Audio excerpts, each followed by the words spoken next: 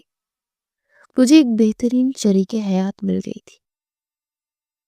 شادی کے کچھ عرصے بعد میری بزنس میں وسعت ہوئی اور کام کا بوجھ بڑھ گیا۔ مجھے ایک قابل اعتماد پارٹنر کی ضرورت پڑی۔ تب میری ملاقات آصف سے ہوئی۔ آصف ایک بہت ہی شارپ مائنڈ اور ہوشیار بزنس مین تھا۔ اس کے پاس انویسٹمنٹ تو کم تھی، مگر آئیڈیاز بہت شاندار تھے۔ میں نے اسے اپنا پارٹنر بنا لیا۔ آصف کا ہمارے گھر آنا جانا شروع ہو گیا۔ وہ بہت خوش اخلاق اور محفل میں جان ڈال دیتا تھا۔ سائرہ بھی اس کی بہت عزت کرتی تھی اور اسے بھائیوں کی طرح ٹریٹ کرتی تھی۔ آصف اکثر ہمارے گھر ڈنر پر آتا اور ہم تینوں گھنٹوں بزنس اور زندگی پر باتیں کرتے۔ مجھے لگتا تھا میری فیملی اور میرا بزنس دونوں بہترین ہاتھوں میں ہے۔ شادی کے بعد سائرہ بھی آفس میں تھوڑی دلچسپی لینا شروع ہو گئی۔ وہ اکثر دوپہر میں میرے لیے لنچ لے کر آفس آ جاتی۔ وہ کہتی کہ گھر میں اکیلی بور ہو جاتی ہوں اور ابو جی آرام کر رہے ہوتے ہیں، اس لیے آپ لوگوں کے ساتھ وقت گزارنے آ گئی۔ وہ گھنٹوں آفس میں بیٹھتی، کبھی میرے کیبن میں اور کبھی آصف کے کیبن میں جا کر بزنس کی باریکیاں سمجھتی۔ مجھے اس بات کی خوشی ہوتی کہ میری بیوی اتنی ذہین ہے اور میرے کام میں میرا ہاتھ بٹانا چاہتی ہے۔ آصف بھی اس کی بہت تعریف کرتا کہ بھابھی کا بزنس مائنڈ بہت تیز ہے۔ زندگی بہت حسین لگ رہی تھی، مگر پھر اچانک ہماری خوشیوں کو گرہن لگ گیا۔ ایک دن آصف آفس نہیں آیا۔ میں نے اسے کال کی، فون بند تھا۔ میں نے سوچا شاید کسی ایمرجنسی میں ہوگا، مگر 2 دن تک اس کا کوئی سراغ نہیں ملا۔ پھر اچانک بینک سے کال آئی کہ کمپنی کے اکاؤنٹ سے بڑی رقم منتقل ہوئی ہے۔